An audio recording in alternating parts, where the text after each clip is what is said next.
Hello అండి. ఒక మంచి అరేబియా కథను చెప్పుకుందాం. పర్షియా దేశంలో షిరాజ్ నగరం గొప్ప వర్తక కేంద్రం, ఇంకా మంచి యాత్రా స్థలం కూడా. కాబట్టి ఆ నగరాన్ని దర్శించడానికి వేరువేరు ప్రాంతాల నుంచి ఎంతో మంది ప్రజలు వస్తుండేవాళ్ళు. అయితే ఆ నగరాన్ని చేరటానికి అడవి గుండా ప్రయాణం చేయవలసి ఉండేది. అలా ప్రయాణిస్తున్న ప్రయాణికులకు తరచుగా ఒక పక్షి కనిపించేది. అది చూడటానికి చాలా వింతగా ఉండేది. దాన్ని చూసిన వాళ్ళందరూ అంతవరకు అంతటి అందమైన పక్షిని ఎప్పుడూ చూడలేదని ఆశ్చర్యంతో చెప్పుకునేవాళ్ళు. ఇంకా దాని పాట విన్నవాళ్ళు ఆ పాటని గంధర్వగానంతో పోల్చేవాళ్ళు. ఈ వింత పక్షిని పట్టుకునేందుకు చాలామంది ప్రయత్నించారు.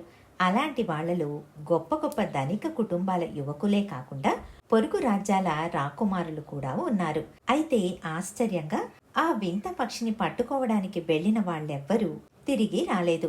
అందరూ అక్కడ రాళ్లుగా మారిపోయేవారు. ఇలా ఉండగా ఈ వింత పక్షి గురించి షిరాజ్ నగరపు రాజు కూతురుకు తెలుస్తుంది. తెలిసినప్పటి నుంచి ఆమెకు ఆ వింత పక్షిని ఎలాగైనా దక్కించుకోవాలి అన్న కోరిక పుడుతుంది. రాకుమారి ఆ విషయాన్ని తండ్రితో చెప్పి అతడి అనుమతి తీసుకుని ఒక చాటింపును వేయిస్తుంది. అదేంటంటే ఆ వింత పక్షిని ఎవరైతే తీసుకుని వస్తారో వాళ్లను తాను వివాహం చేసుకుంటాను అని.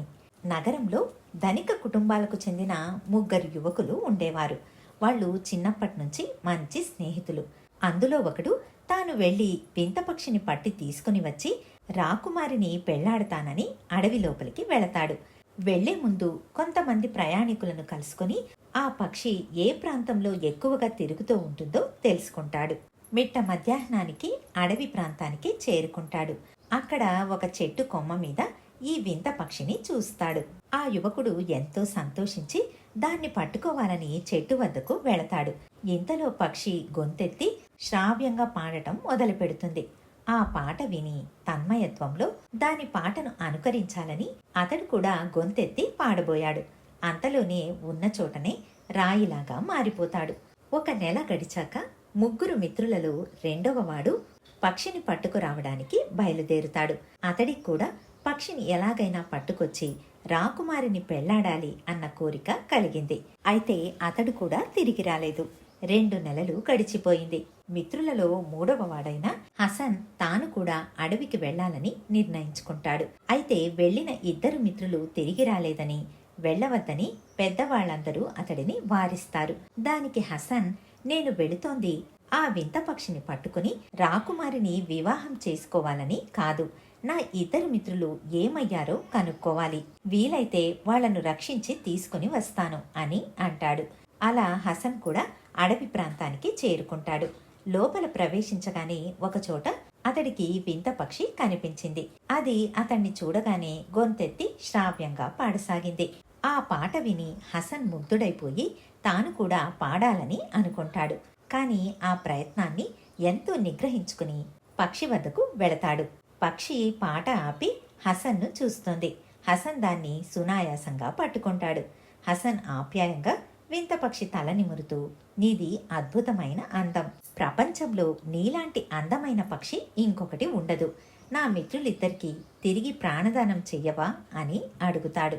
దానికి పక్షి తలాడించి, సరే, నీ కోరికను తీరుస్తాను, రాళ్లుగా మారిన నీ స్నేహితులను మనుషులుగా మార్చుతాను. అది జరగాలంటే రాళ్లుగా ఉన్న నీ మిత్రులపైన నేను ఎగరాలి, కాబట్టి నన్ను వదులు అని అంటుంది. హసన్ పక్షిని విడిచిపెడతాడు.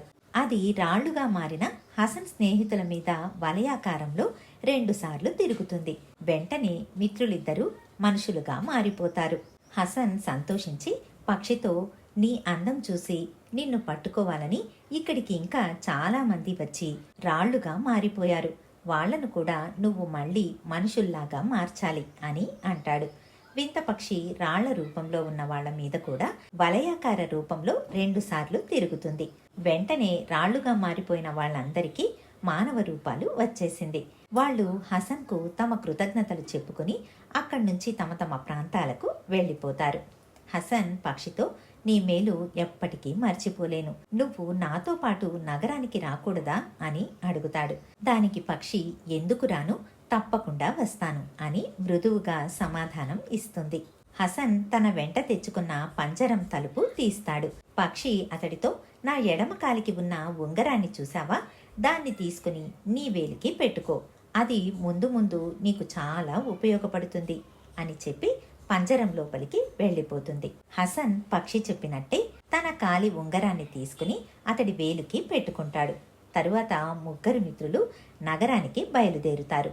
దారిలో చీకటి పడటంతో ముగ్గురు ఆ రాత్రికి అడవిలోనే ఒక చెట్టు కింద పడుకుంటారు. మధ్యరాత్రిలో హసన్ మంచి నిద్రలో ఉండగా దుష్టులైన అతడి మిత్రులు ఇద్దరూ హసన్ కాళ్ళు చేతులు బంధించి పక్కనే ఉన్న పాడుపడిన బావిలో పడేస్తారు. అదృష్టం కొద్దీ ఆ బావిలో నీళ్లు లేవు. మెత్తటి ఇసుక పేరుకుని ఉంది. హసన్కు పెద్దగా దెబ్బలేమీ తగల్లేదు, కాని పడిన చోట మూర్ఛపోయాడు. తరువాత కాసేపటికి హసన్కు స్పృహ వచ్చి కళ్ళు తెరుస్తాడు. అతడి పక్కన నల్లగా ఒక భూతం కూర్చొని ఉంది. హసన్ ఒక్కసారిగా భయపడిపోయి మళ్లీ తేరుకుని, ఎవరు నువ్వు అని అడుగుతాడు. దానికి ఆ భూతం, నేను నీ వేలికి ఉన్న ఉంగరాన్ని. నువ్వు బావిలో పడుతున్నప్పుడు ఈ ఉంగరం బావి రాళ్లకు గీసుకుంది. దానివల్లే నేను ప్రత్యక్షమయ్యాను.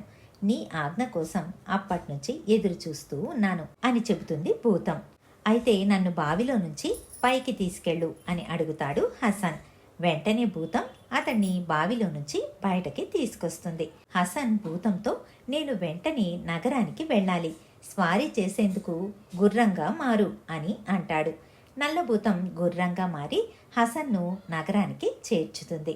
అప్పటికే హసన్ ఇద్దరు మిత్రులు అక్కడికి చేరుకుని రాకుమారికి వింత పక్షి ఉన్న ఆ బంగారు పంజరాన్ని బహుమతిగా ఇచ్చారు. అయితే ఆ పక్షిని నేను తెచ్చానని ఇద్దరు చెబుతున్నారు. రాజుకు ఏం చెయ్యాలో తెలియటం లేదు. హసన్ రాజు వద్దకు వెళ్ళి, ప్రభు, ఆ విషయం పక్షినే అడిగితే అదే చెబుతుంది కదా నిజం అని అంటాడు. హసన్ని చూడగానే అతడి ఇద్దరు మిత్రులు నిర్ఘాంతపోయి వణికిపోతున్నారు. రాజు హసన్తో, ఆ పక్షి మాట్లాడటం లేదు, అది వచ్చిన చిక్కు అని అంటాడు. దానికి హసన్, ఆ పక్షిని నా దగ్గరకు తెప్పించండి, తప్పకుండా మాట్లాడిస్తాను అని అంటాడు.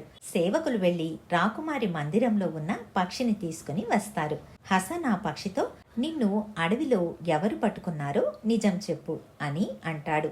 పంజరంలో ఉన్న వింత పక్షి, నాకు ముందుగా స్వేచ్ఛ ఇవ్వండి, పంజరంలో ఉండగా నేను ఏ ప్రశ్నకు సమాధానం చెప్పలేను అని అంటుంది. పక్షిని పంజరం నుంచి బయటకు తీయడానికి రాకుమారిని అనుమతి కోరారు. నిజంగా దాన్నెవరు పట్టి తెచ్చారో అతన్నే తాను పెళ్లాడవలసి ఉంది కాబట్టి రాకుమార్తె పక్షి కోరినట్టే దాన్ని పంజరం నుంచి వదలటానికి ఒప్పుకుంది. సేవకుడు పంజరం తలుపు తెరవగానే వింత పక్షి ఎగిరి హసన్ భుజం మీద కూర్చుంటుంది. నన్ను అడవిలో పట్టుకుంది నువ్వే అంటూ 2 సార్లు పలుకుతుంది. పక్షి అలా అనగానే హసన్ స్నేహితులిద్దరూ అక్కడి నుంచి పారిపోవాలని ప్రయత్నిస్తారు. కానీ రాజు ఆజ్ఞతో భటులు వెళ్లి వాళ్లను పట్టుకుని వస్తారు. రాజు వాళ్లకేసి కోపంగా చూస్తూ, ఈ దుర్మార్గుల తలలు నరకండి అని ఆజ్ఞాపిస్తాడు. హసన్ రాజుతో, ప్రభు, వీళ్లను క్షమించి వదిలేయండి.